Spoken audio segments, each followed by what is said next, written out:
doing things. So thank you for taking this step. The activities of SARS has been an issue since 2017. And all that the police authority did was to reform the unit so that to be more responsive to the society. Changes came up, and still we have challenges. So this is the first time that a decisive decision was taken to dissolve the unit. We've never done it before, and we never said it before. It was always reform. And why are we doing this? We are doing this because police is to serve the public, to serve the people. So if the people you are serving are saying that one of your services is not servicing us well, then we need to listen to what the public are saying and then adjust. And this is what we are doing. Is it only a change, a dissolving it and nothing will happen? Never. There is a law on robbery, there is a Robbery and Firearms Act,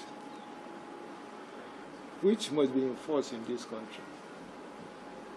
And the organization to enforce it is the Nigeria Police Force. And there must be a unit that will deal with such cases, but certainly not SARS again. So, dissolving SARS, you must have another structure that will perform that function. And that structure, we've already come up with that structure, but it is not going to be as the disbanded SARS. It is going to be an intelligence-led unit that will be trained, and they are not going to be like a routine, they will not be performing routine duties. They are only going to be a unit that will intervene when there's an intelligence on robbery cases. The moment they get the information, they operate and come out is done. The issue of any police unit at all going to look at people's telephone, which is supposed to be their private property, or looking at the type of vehicles they are using, or profiling them to see whether they are Yahoo boys or not, that era is gone. It is not acceptable. It is not what they have been taught to do in terms of training. So be rest assured that everybody, both the police that were serving you, the public, and the members of the public, will see a robust unit that will be intelligence-led so as to save the law-abiding citizens of this country.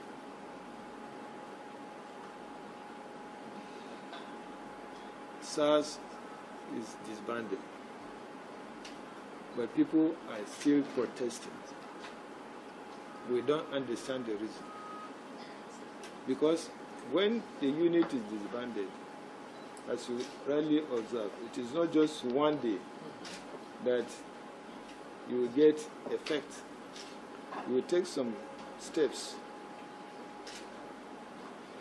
in order to put another one in place and take all the necessary corrections that should have been made so that you will have a unit that will be acceptable to everybody. This unit was disbanded yesterday. We expected that the protesters will calm down and give us chance to interface with people like you, civil society organization, and take their input into the next structure we are bringing.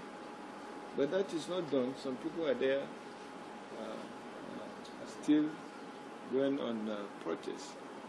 it is going to bring untold hardship to members of the public that are using the roads and going back to their jobs and the rest of them.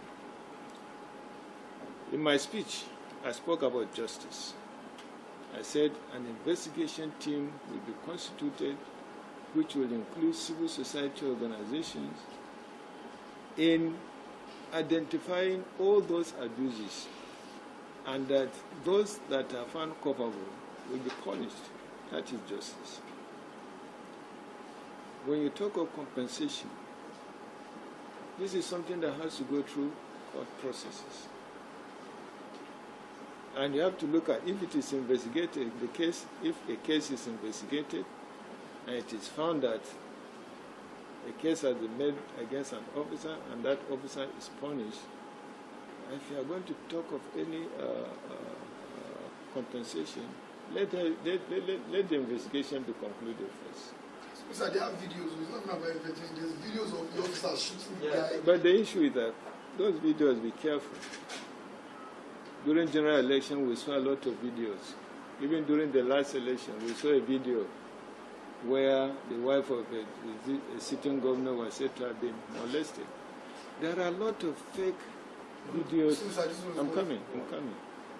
There are a lot of fake videos going about here. Just the recent one that I'm saying, the Ondo election. Did you see fake video? Did you hear that BBC even reported the wife of Akeredolu was molested? Attacked. And then the video went viral. And the woman came out to say, I was never attacked. The ones, You brought to justice first. Accountability. Yeah. The reform. You need to see it. We're setting up. IG has given me assurance and directive to set up my own panel, independent panel, that will be overseeing the retraining and redeployment of Officers. But SARS is over. There should be no reason. Any police tell you to bring your phone, that is done. I think the most important thing is that the SARS has been disbanded and that the Inspector General of Police has also committed to ensuring not only that is it disbanded, but that whatever takes its place has the full participation of civil society groups and all other stakeholders.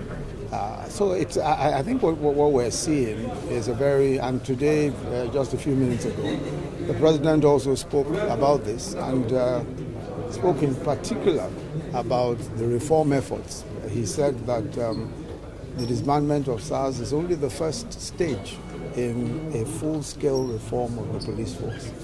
And I think that everyone is committed to seeing a police force and also law enforcement that will meet the expectations of the Nigerian people.